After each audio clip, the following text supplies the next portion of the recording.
Hey everyone, welcome back to another Mattel Jurassic World review. Today we're taking a look at the new Dino Escape Roar Attack Allosaurus. Well, it looks like we're coming to the end of these Dino Escape reviews. There hasn't been any other figures teased past what is currently available, and that makes sense. Dominion is right around the corner in June, and I'm sure in the next couple of months we're going to see some Dominion figures starting to pop up on store shelves. But in the meantime, we have this Battle at Big Rock Allosaurus to tide us over. And for those of you that don't know what Battle at Big Rock is, it is a Jurassic World short that is currently available to watch on YouTube. And it's an excellent short. I absolutely loved it. Every few weeks, I always rewatch it. It's very, very well done. So definitely check it out if you haven't seen it yet. I'll actually leave a link to it down below in the description.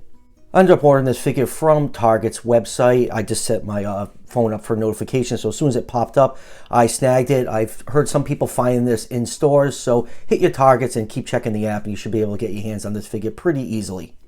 And I'll also leave a link down below to Target if you want to order this figure online. So let's go over the packaging really quick. It comes in the Dino Escape style packaging that we've been seeing for a while now. You've got the Jurassic World Camp Cretaceous logo up here, which is kind of odd because Allosaurus has never shown up in Camp Cretaceous. I don't know why they branded it with the Camp Cretaceous logo.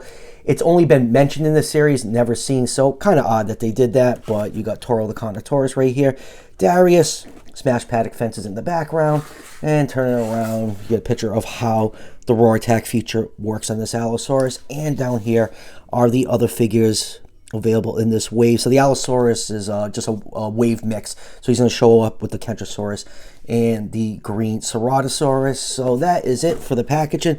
Let's crack this figure open and take a closer look. Now, before we throw this figure up on the turntable, there's just some quick assembly you need to do. The tail is included in the back of the packaging, and all you need to do is just push this peg right here. It is a one-time assembly. When you hear it snap into place, that's it. It's locked in there. You're never going to get it back out. So let's start with a nice 360-degree view of this Allosaurus. I really like this new mold. It's much more stable than the previous version, especially the old Dual Attack Battle at Big Rock Allosaurus. For those of you that have that figure, that thing is an absolutely floppy disaster, and I'm just so glad that this one's nice and stable. Having a stable figure is very important. We don't want them falling off our shelves or knocking over half our collection. And, you know, the sculpt on this is pretty good. The paint apps are kind of lacking. This actually has less paint apps than the old Battle of Big Rock Allosaurus, but I'll take that figure out a little later on in the review during comparisons. But my favorite thing about this figure, even the other one, is the deep blue tongue on there. It just looks so cool. Makes this figure really stand out. And, you know, for those of you that know me, I have a ton of blue tongue skinks, so I'm a sucker for blue tongues. But, you know, a couple complaints. You know, the tail on most theropod figures in the Jurassic World line are always too small, and it just really doesn't make sense to me since most of them come unattached. They can definitely make them a little bit more proportionate if they're going to do them that way. But other than that, I think it's a good looking figure.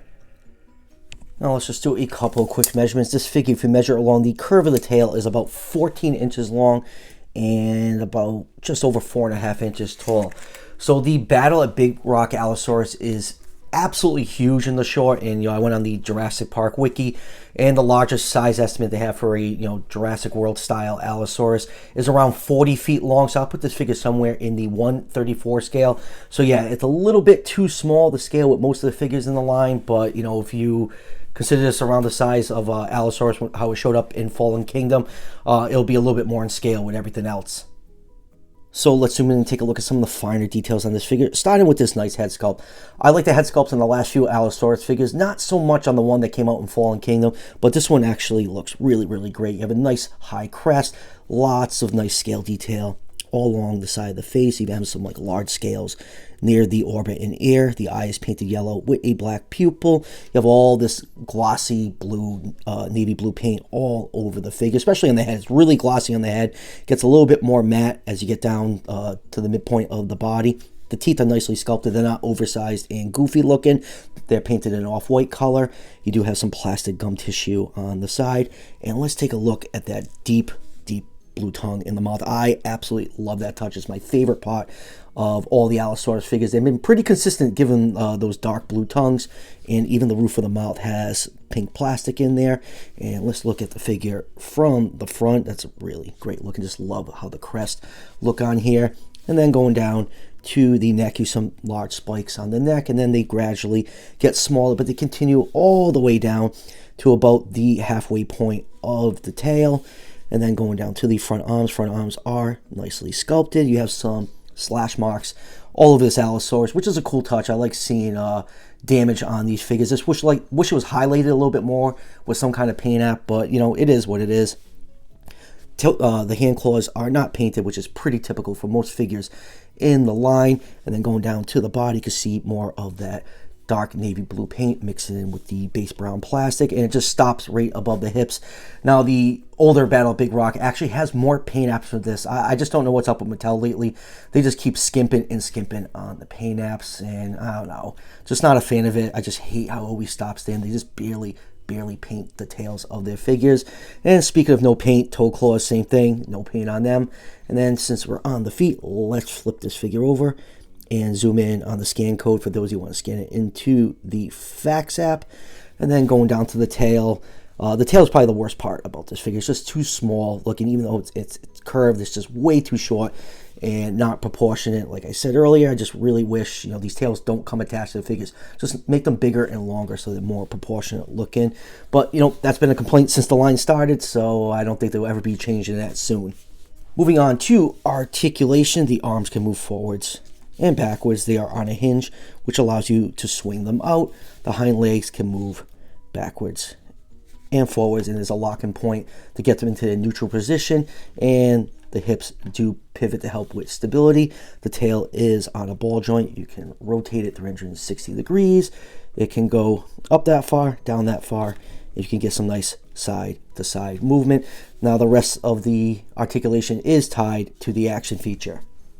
So just like all the roar attacks in Dino Escape, you have this hideous looking slider button on the top, which a lot of people are not fans of. Has 3 different locking points and you get 3 different sounds. So here's position 1, which will cause the mouth to open a little bit. Position 2,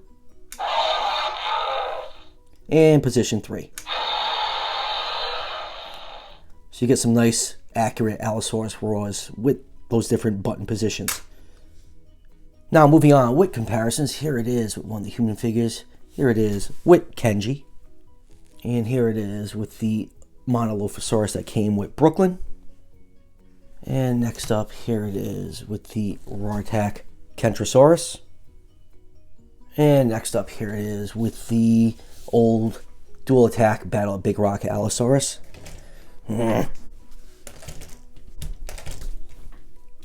Alright, there we go. So the only way I can get this older figure to stand is like have it standing almost upright, but the slightest breeze will knock it over. I actually barely had this figure displayed in my collection because it was just such a wobbly mess.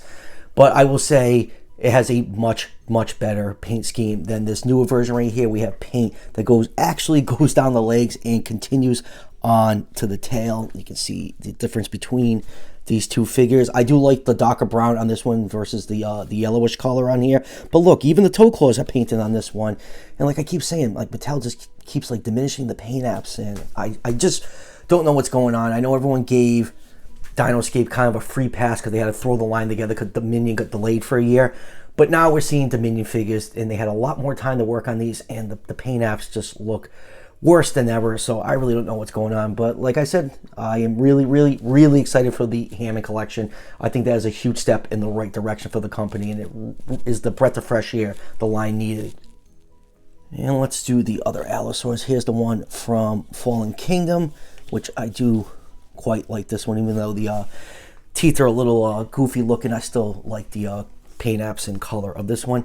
And here is the other Roar Attack Allosaurus that we got a little earlier in the year. And you know, when I reviewed this one, I just was not a huge fan of how the paint apps, they just look random, like someone just splashed paint on it and just called it a day. And I'm not a fan of the unpainted arms on figures, and it looks like we're getting more figures like that. So yeah, you know, more of me complaining, but like I said, I do like this new Battle Big Rock Allosaurus. Definitely a vast improvement because the mold is so stable, and we really needed that because that other one was just absolutely killing me. And here it is with the Battle at Big Rock the Pseudoceratops, the Allosaurus squared off against the Pseudo family, and this is actually a custom I did a long time ago to give it much more movie short accurate paint scheme, and I really do love this mold. I think I bought like 3 or 4 of this figure just to use for repaint. Still, like the whole Battle Big Rock series years ago at Walmart was like on clearance for $5, so I stacked up on a lot of figures for repaints back then. And for our last comparison, let's compare this Allosaurus next to Rexy.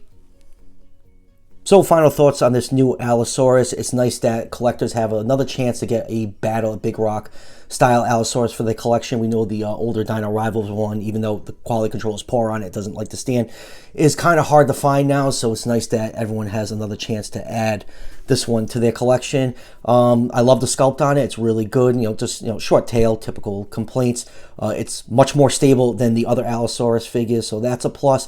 The paint apps look good, but like I said, it's they're just doing less and less paint apps on the figures for whatever reason. The older Battle Big Rock figure had much more paint on it. It looks much better, but this one is definitely serviceable, and I love that dark blue tongue on it. That's a fantastic touch. And like I said earlier, I ended up ordering this figure off of Target's website. Link to them is down below in the description, and it's also showing up in stores, so hopefully everyone will have an easy time tracking this figure down.